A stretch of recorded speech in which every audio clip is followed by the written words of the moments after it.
Stock with अभी में आपका स्वागत है सर। आज चर्चा करते हैं Indian renewable energy development agency limited अर्थात इरडा के ऊपर। और ये देखेंगे कि ये स्टॉक में लगातार गिरावट जारी है पिछले कुछ ट्रेडिंग सेशन से।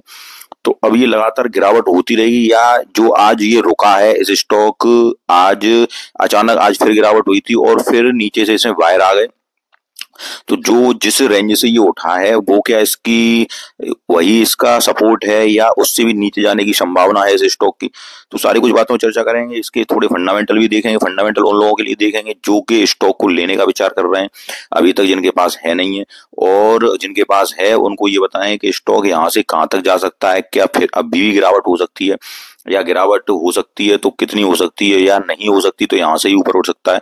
तो सारी बातों पर चर्चा करेंगे, तो बने रहिए वीडियो के साथ। अगर आपको वीडियो पसंद आए तो वीडियो को लाइक जरूर कीजिएगा, चैनल को सब्सक्राइब कीजिएगा। तो सबसे पहले हम देखते हैं इस स्टॉक का अगर वनडे का रिटर्न आज के दिन की बात करें तो 1.2% ये ऊपर की ओर चल रहा है। एक सप्ताह में 5% लगभग 0.5% नेगेटिव दिया है। एक महीने में इसने 13% तक का नेगेटिव रिटर्न दिया है और 6 महीने का इसका 63% का रिटर्न दिया है इसने। आगे अगर देखें तो आगे देखते हैं तो ये देखिए आप एक साल का रिटर्न इसका, एक साल का रिटर्न वहां पे दर्शाया नहीं गया था लगा, लेकिन यहाँ पे अगर देखते हैं दूसरी वेबसाइट तो एक साल का रिटर्न लगभग टिकट टैप पे अगर हम देखें तो लगभग 272% रिटर्न दिया है एक साल का इसने। तो काफी बेहतरीन रिजल्ट दिया है। अब इस स्टॉक में एक न्यूज आई थी, वो जरा मैं आपको बताता हूँ। न्यूज तो पुरानी थी, लगभग 6 दिन पुरानी न्यूज थी। तो वहां बताया गया था कि 4500 करोड़ ये फंड जुटाना चाहती है QIP के जरिए। तो जब ये न्यूज आई तो थोड़ी बहुत शेयर में उछाल भी आई थी, लेकिन उसके बाद फिर ये लगातार शेयर गिर रहा है। और अब ये जो लगातार गिर रहा है तो अपने किस सपोर्ट पे आया, तो उससे पहले हम इसके थोड़ा फंडामेंटल्स देख लें, उसके बाद हम इसके टेक्निकल चार्ट की तरफ चलेंगे और देखेंगे कि यहाँ कहाँ तक ये सपोर्ट ले रहा है। सबसे पहले तो मैं आपको ये बताता हूँ, ये बिल्कुल सरकारी कंपनी है और ये रिन्यूएबल एनर्जी के लिए फाइनेंस का काम करती है। ठीक है सर, अगर आपको जानकारी न हो तो। उसके बाद इसका मार्केट कैप अगर देखा जाए तो 60,770 करोड़ का मार्केट कैप है। करंट प्राइस इसकी 226 रुपए है। हाई इसने 310 रुपए का लगाया और लो इसने लगभग 50 रुपए का था जब ये IPO आया था। उसके बाद बुक वैल्यू इसकी 31.8 की है। सही बुक वैल्यू है, ठीक ठाक बुक वैल्यू है। उसके बाद डिविडेंड यील्ड इसकी 0% है, कोई डिविडेंड नहीं देता है। ROC ही इसकी 9.30% की है और रिटर्न ऑन इक्विटी है 17% की। 10 रुपए की फेस वैल्यू का स्टॉक है। PE रेशियो इसका 1.34 है। ज्यादा स्टॉक महंगा नहीं है, सही रेट पे मिल रहा है आपको। PG रेशो आपको यही बताता है। उसके बाद इंडस्ट्री PE 24 का है और इसका स्टॉक का PE सर कितना था, स्टॉक का PE था 45 का। ठीक है सर, इसलिए स्टॉक कोई ज्यादा महंगा नहीं है, आपको सही रेट पे है। और उसके बाद क्वार्टरली सेल्स अगर देखी जाए तो 32.1% की है और प्रॉफिट भी देखा जाए 30% का है। अब कर्जा कर्जा क्योंकि ये फाइनेंशियल कंपनियां हैं तो इन पे कर्जा होता है, तो ये कर्जा इनके लिए कोई इशू नहीं होता है। डेट टू इक्विटी 5.80 है। EPS इसका 5.18 है। पेट्रोस की स्कोर की बात करें तो 4 का है। तो 4 की जो जिनका पेट्रोस की स्कोर 4 और 7 की अगर मेरे आप लगातार व्यू है ना, तो मैं आपको बताता हूँ कि जो पेट्रोस की स्कोर 4 और 7 के बीच होता है, 4 और 6 के बीच होता है, तो हम उनको एवरेज कंपनियां मान लेते हैं। लेकिन 7 से फिर ऊपर निकल जाता है तो फिर वो कंपनियां अच्छी होती हैं, काफी बेस्ट कंपनियां होती हैं केवल पेट्रोस की स्कोर के हिसाब से। और फ्री कैश फ्लो देखा जाए तो माइनस के 6.34 करोड़ है। प्लेज परसेंटेज कोई है नहीं है, इसकी 0 है। और सेल्स ग्रोथ 5 साल की 19% है और 3 साल की 45% है। सारा कुछ अच्छा है, जबरदस्त कंपनी है। प्रॉफिट देखा जाए तो 1341 करोड़ का प्रॉफिट भी है आफ्टर टैक्स के बाद। अब हम इसको अगर देखें तो थोड़ा सा मैंने आपको जो फंडामेंटल बताया, थोड़ा इसके रिजल्ट और चेक कर लें, उसके बाद फिर इसके चार्ट पे चलते हैं। अब रेवेन्यू अगर देखा जाए तो साल दर साल 2022 से ये देखिए 869 करोड़ का जो जनरेट करती थी रेवेन्यू, अब वो 1510 करोड़ का रेवेन्यू हो गया है।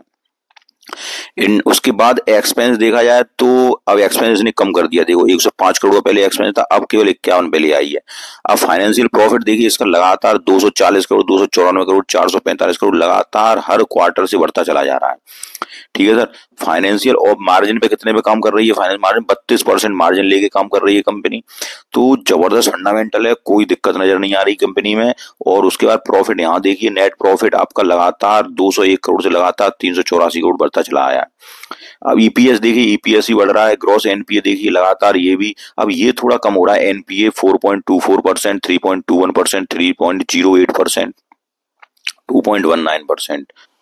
अब एनपीए यहाँ पे लगातार कम हो रहा है, जो कि अच्छी बात है, क्योंकि एनपीए वह लोन होता है जब कोई लोन देने वाली कंपनी जो होती है, जैसे किसी से लोन हम लेते हैं, तो अगर 90 दिन के अंदर वो लोन पटा देते हैं, कोई बोरोवर, जो भी बोरोवर हो, कर्जादार हो जो भी, तो अगर वो उस लोन को पटा देते हैं, उस पर किस्त देते हैं तो ठीक है। लेकिन अगर जो लोन पटता नहीं है, 90 दिन के बाद जो लोन पटता नहीं है, तो वो नॉन परफॉर्मिंग एसेट्स हो जाता है, जो कि जिसपे हमें ब्याज नहीं मिलती है जिस कंपनी को, जो तो ये इस पे अब मान लो ये ऐसा हो जाता है जिसपे हमें ब्याज ही नहीं मिल रही है, तो वो लोन बोरोवर के पास है। कई बार ऐसी कंपनियां होती हैं जो कि कुछ राजनीतिक दबाव में दे देते हैं किसी को लोन, या किसी को बिना बोरोवर ऐसा उसके हम जान पहचान नहीं कर रहे हैं तब दे देते हैं। तो फिर कुछ एसेट्स ऐसे होते हैं जो पटते नहीं है, तो वो नॉन परफॉर्मिंग एसेट होते हैं, जिनसे कि अब न तो उनसे ब्याज मिल रही है और ना ही कुछ मिल पा रहा है। तो ये नॉन परफॉर्मिंग एसेट्स होते हैं, तो ये लगातार कम हो रहे हैं, तो ये अच्छी बात है। उसके बाद अगर देखते हैं तो ये मैंने आपको इसका क्वार्टरली सब बताया। अब मैं देखते हैं साल दर साल देखते हैं इसका, तो साल दर साल भी देखा जाए तो रेवेन्यू बढ़ता जा रहा है लगातार, 2020 करोड़ से 5300 करोड़ पहुंच गया है।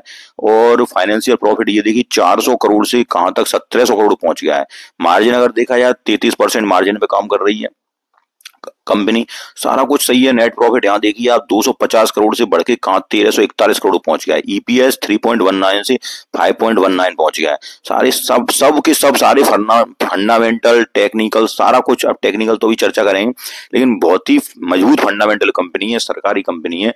तो आपको जिस रेट में मिल रही है उस रेट में लेने का प्रयास करना चाहिए। लेकिन अब हम देखेंगे यहाँ से कहीं ज्यादा तो नहीं गिर सकती है, या कहाँ पे इसका सपोर्ट बनना है। ठीक है सर, तो आगे आगे सब देखने के लिए अब हम इसके चलते हैं चार्ट पर। तो चार्ट देखते हैं, टेक्निकल चार्ट। फंडामेंटल आपको मैंने सारा समझा दिया, अब काफी बेहतरीन फंडामेंटल कंपनी है। अगर हम चार्ट पे चलते हैं तो चार्ट देखते हैं इसका।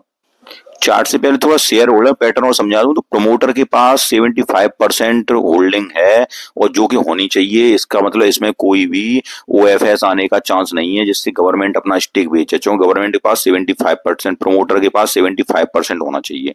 इससे अगर ज्यादा होता, क्योंकि आईआरएफसी में तो इससे अगर 85 या अधिक परसेंट होती तो फिर उसमें ओएफएस आने का चांस होता है। एफआईआई की हिस्सेदारी देखें तो एफआईआई 1.36% थी जून के क्वार्टर में, उन्होंने अपनी स्टेक इसमें बढ़ा लिया है। ठीक है सर, डीआई ने थोड़ा स्टेक कम किया है। पब्लिक के पास 22% था और वो 21.8 से थोड़ा पब्लिक ने भी कम कर दिया है। अब हम देखते हैं जो मैंने आपको बताया था, टेक्निकल चार्ट पे चलते हैं। उसके बाद देखेंगे कि अब इस स्टॉक कहाँ पे सपोर्ट लेगा और कहाँ पे ये जा सकता है आगे। ये सर मैंने इसका टेक्निकल चार्ट खोल दिया। अब इस चार्ट को अगर देखें तो हम ये देख रहे हो कि इसने जो हाई लगाया था पहले यहाँ से ब्रेकआउट किया, कितना था 213 रुपए का। फिर 213 रुपए से जब ब्रेकआउट किया था उसके बाद ये पहुंची कहां तक, 307 रुपए का हाई लगा के आई। लेकिन वहां से अब ये जब स्टॉक गिर रहा है और गिर के कहां पे आया ये देखिए, आज के ट्रेडिंग सेशन में ये यहीं पे आया, जो कि हाई इसका ये था। कब था ये? मंडे फरवरी 2024 को। तो जो फरवरी 2024 का हाई था वही हाई इसने आज के दिन का लो लगाया है। आगे आपकी समझ में सर, तो ये यहाँ पे सपोर्ट लिया है इसने कौन से प्राइस पे? 214 रुपए की प्राइस पे। 214 रुपए की प्राइस पे सपोर्ट लेने के बाद ये देखिए एकदम इसमें बायर आए और ये ऊपर की ओर ले गए इसको ढकेल के। बायर आए, बायर एक्टिवेट हुए 214 रुपए पे। आज ये 214 रुपए के लगभग आया और वहां से तुरंत ही ये ऊपर की ओर चला गया। बायर एक्टिवेट हो गए और ये देखिए ये एक बायर जो एक्टिवेट हुए हैं, तो यहाँ पे एक अच्छी निशानी बनी है। और यहां से अब ये मुझे लग रहा है कि स्टॉक अपने बिल्कुल सपोर्ट पर ही है। तो अगर आपको इसमें ऐड करना है, ठीक है सर, अगर ऐड करना है तो इस स्टॉक को आप यहाँ पे ऐड कर सकते हो। ये स्टॉक आप यहाँ पे ऐड कर सकते हैं। ये प्राइस आपको बहुत ही अच्छी प्राइस मिल रही है 214 रुपए की। थोड़ा बहुत अगर और थोड़ा नीचे आने की मुझे गुंजाइश नहीं लग रही है। अगर थोड़ा और नीचे आ जाए तो 205 रुपए, ठीक है सर, 205 रुपए तक अगर आपको मिल जाए तो इसको आप ऐड कर लीजिए। वैसे मुझे नहीं लग रहा कि अब ये आएगा, क्योंकि ये एक मजबूत कैंडल बनी है। बायर इसको ढकेल के ऊपर की ओर ले गए, इसको हम हैमर कैंडल भी कह सकते हैं। बहुत ही जबरदस्त कैंडल बनी है, ठीक है। तो यहाँ से अब ये मुझे लग रहा है जो वीकली कैंडल है कि ये स्टॉक यहाँ से ऊपर की ओर जाएगा। जब ऊपर की ओर जाएगा तो आपको 263 रुपए के दायरे दिखा देगा, लेकिन इसी रेंज में अभी रहेगा 263 और इसी रेंज में। अब एकदम ऊपर आने के चांस इसके अभी इसलिए नहीं है कि क्वार्टरली रिजल्ट भी इनके अब आने शुरू हो जाएंगे सारी कंपनियों के। तो अगर मैं आपको कहूं कि एकदम ही यहाँ से 400-500 चला जाएगा वो नहीं जाएगा, लेकिन फंडामेंटली बहुत ही स्ट्रॉन्ग कंपनी है। आपको जिस गिरावट पे मिले उस गिरावट पे ऐड करिए, जहां पे मिले वहां पे ऐड करिए। और 205 रुपए जो मैंने रेंज बताई आपकी 214 205, अगर 205 में मिल जाए तो आपको बल्क बाइंग करनी है, कोई दिक्कत की नजर बात नहीं है इस स्टॉक में। में। जितनी आप हैवी क्वांटिटी लेना चाहें उतनी हैवी क्वांटिटी आप इसमें ले सकते हैं। जितने आप इसमें इन्वेस्ट करना चाहें 1 लाख 2 लाख 3 लाख 5 लाख अपने पोर्टफोलियो के सामने, ये नहीं कि सारा सारा सर, ये बहुत गलत बात होती है कि कई कई लोग मुझे मैसेज करते हैं कि सर हमने जितनी अपनी सेविंग थी सारे के सारे एक ही स्टॉक में लगा दी, अब ये स्टॉक चलेगा या नहीं, क्या होगा हमारा, तो ये गलत बात है सर। जितना भी आपके पास स्टॉक है, जितना भी आपके पास पैसे हैं, चाहे 5 लाख रुपए हैं, चाहे 10 लाख रुपए हैं, चाहे 2 लाख रुपए हैं, चाहे 20 लाख रुपए हैं, उनको कम से कम 6 या 7 शेयरों में जरूर डिवाइड कीजिएगा। क्योंकि जब आपको पैसे की जरूरत पड़ेगी तो अगर वो स्टॉक, मान लो आपने एक ही स्टॉक ले लिया और वो स्टॉक नेगेटिव चल रहा है, आपको पैसे की जरूरत पड़ी तो आप उसे उसमें घाटा लेंगे या नहीं लेंगे। अगर आप 6 स्टॉक लिए होंगे तो कोई ना कोई आपका स्टॉक आपके लेवल पर होगा या आपकी लेवल से ऊंचा होगा, तो आप उसको बेच के जो आपको जरूरत पड़ी है वो तो आप पूरी कर लेंगे। आपको मेरी बात समझ में आ रही होगी। तो इसलिए अपने पैसे को हमेशा डिवाइड करिए। इसीलिए कहते हैं कि स्टॉकों में जब निवेश करते हैं तो पोर्टफोलियो को डाइवर्सिफाई करना चाहिए। आपको मेरी सारी बात समझ में आई होगी। स्टॉक अभी बिल्कुल अपने रेंज में चल रहा है और बिल्कुल अपने सपोर्ट पे चल रहा है। सपोर्ट लगभग 214 रुपए का इसका सपोर्ट था। अगर आपको नीचे और मिल जाए बाई चांस 204-5 रुपए पे मिल जाए, बल्क बाइंग कर सकते हैं। स्टॉक में कोई दिक्कत की बात नहीं है। कुछ दिन अगर इसमें स्टे करना हो तो आप कर सकते हैं। बेहतरीन स्टॉक है। सारी की सारी बात समझ में आई होगी आपको। अगर सब कुछ समझ में आया हो तो वीडियो को लाइक कीजिए, चैनल को सब्सक्राइब कीजिए। धन्यवाद।